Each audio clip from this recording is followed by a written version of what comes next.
Please put your hands together for Sainique Smythe.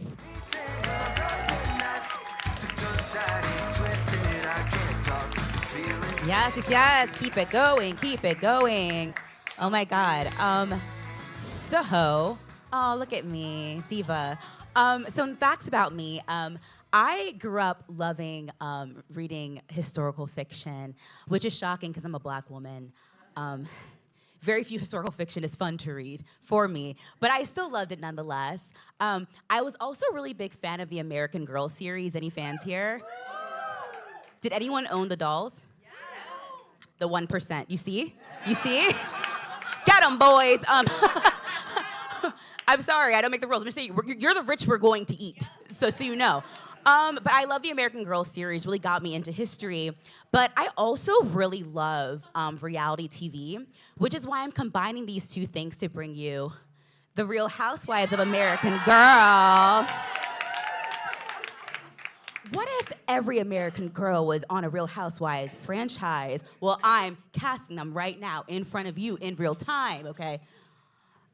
Just so you know, I'm doing the OG girls. Who are these people? I am 33, fuck these bitches. I don't know them. Also, the series gets less interesting after women can have credit cards, so I'm like, I don't. Oh, you got an iPad? I don't fucking care. All right, these are my people's princesses. I'm talking about these girls. These divas, love them, okay? So we're starting with Felicity Merriman. Do you remember her? Felicity, Williamsburg, 1774. Spunky, loves horses, a patriot, right?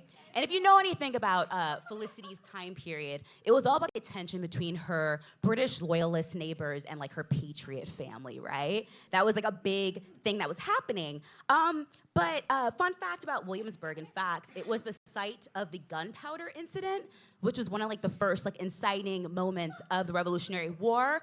It involved Patrick Henry and his militia, you know, give me liberty, give me death, or it's giving liberty or death. But while all this is going on, fucking Felicity, horse girl, all she can care about is this goddamn horse that her neighbor is mean to. But you know, a horse girl is gonna horse, all right? That's what they're gonna do. So I decided that Felicity would be perfect for the Housewives of Orange County. Okay, the OGs. She was there for the birth of our not-so-great nation. It makes sense she'd be here with the Orange County girls. And as you know, every good housewife has a tagline, right? If you're not familiar, they'll like come out and say something really cunty like, yeah, I'm a bitch, but a rich bitch. And like, that's their thing. Felicity's would be, you can take the girl out of the colony, but you can't take the horse out of the girl. Can you see it? And as an OC girl, she'd fit in because that show came out during like the ramp up of like the war on terror, right before like the recession, but these women were fighting over having to move out of a mansion to a smaller mansion. So I think Felicity and her oblivious ass would really fit in with them, okay? Next up, Kirsten Larson. Where my Swedish girlies at? Oh, seriously? Yeah. Sick, okay, anyway.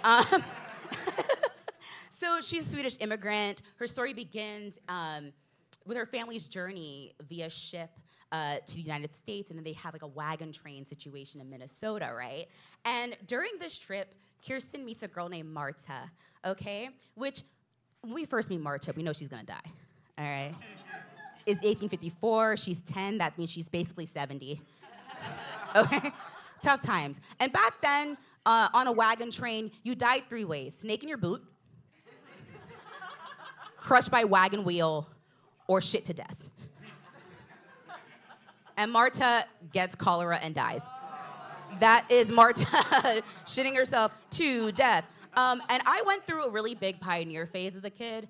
I was so deep in that I was really upset when I found out I had already been vaccinated against scarlet fever.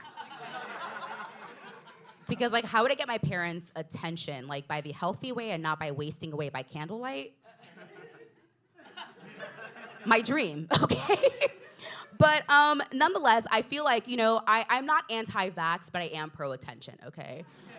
Which would be my Housewives tagline. Okay. So anyway, I feel like she would actually end up on the Housewives of Salt Lake City. Yes. Because Kirsten had some of the craziest storylines. There was a bear attack. She was like trapped in a cave at one point. Her log cabin burned down. It was crazy. And at this point, Salt Lake is like the parody of Housewives because it's so crazy. You got Jen Shaw in prison with Elizabeth Holmes right now as we speak. Mary Cosby runs a cult. And we got a Greek lady. She's Greek. Fun. Oh, no? Okay. Too much. Okay. And also at one point they did dress up as pioneers because they're Mormon and that's like a thing. So they love her so much. And Kirsten's tagline is, Jen Shaw might be serving time, but I'm serving Swedish fish.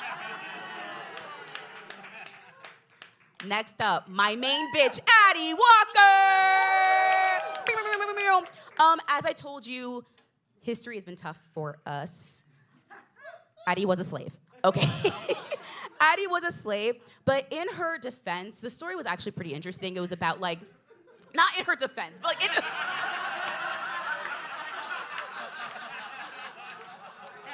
defense of the writers making the one black girl a slave. It was about also her emancipation story. She escaped slavery with her mother. She goes to Philadelphia where there's like a massive freed African-American community. And one could argue a lot of the institutions that started there are why we had the civil rights movement like less than 100 years later. It's actually pretty great stuff, right? She's gonna have to be on Atlanta or Potomac. I know what you're thinking, Sanique, that's very small-minded. Why is she being the black cast? One thing MLK said was that 11 a.m. on Sunday morning is the most segregated hour in America. So is Bravo watching. If you want to know, this is all of the cast members of Beverly Hills until 2010. It looks like every president until Obama. That is crazy. That is fucking nuts. Also, I feel like, I feel like I don't want Addie to be in an all-white cast. Like, she deserves to be around other, like, strong black women. I personally think she should do Potomac, because then she won't have to be, like, in the South. And I'm like, I don't want to, like, trigger her. Like, this is, like, better for her, probably. Okay? And she gets to live out, like, a black bougie girl life, which I think she deserves. So her tagline is, my pockets are deep, and so is my trauma. Samantha Parkington, New York, 1904. Orphan, rich. I feel like rich cancels out orphan, personally. That's my opinion. Quite frankly, the most boring of the girls, you agree. Because Samantha's whole thing was just like, everyone she met just taught her shit, and she never had to do anything like white privilege. She didn't have to do shit in her whole life. Case in point, she had a little friend named Nellie, right? Nellie. Boom, poor. Boom, works in a factory, okay? Tough times, 1904. She also, Samantha had like a prejudiced grandmother who was like, you can't be friends with Nellie because she's poor and Irish. Oh no! Can you imagine? So that was like pretty, I think I just would have liked to watch Nellie's story more than Samantha's. She'd be on Beverly Hills. These ladies are actually like really, really rich, and I think she'd fit in really well with them. She would only last one season though, because the bitch is dull, okay? Her tagline, my parents are dead, and yup, that's about it. Last but not least, thank you, Molly McIntyre, 1944. Molly is a queer icon. Now, is it canon that she's queer? No, but I mean, look at her. Look at her. Bisexual and Bushwick. Look at her. All right? You know it's true. Molly's whole thing was like, it was like World War II, home front, USA, like she's a patriot. And I think that this was the most like kind of propaganda of the series. It was like very pro-USA, which like, I get it. It's like the 40s, it's World War II. I feel like that was the last time anyone could really like be like really pro-America, and it works because afterwards it gets a little bit murky.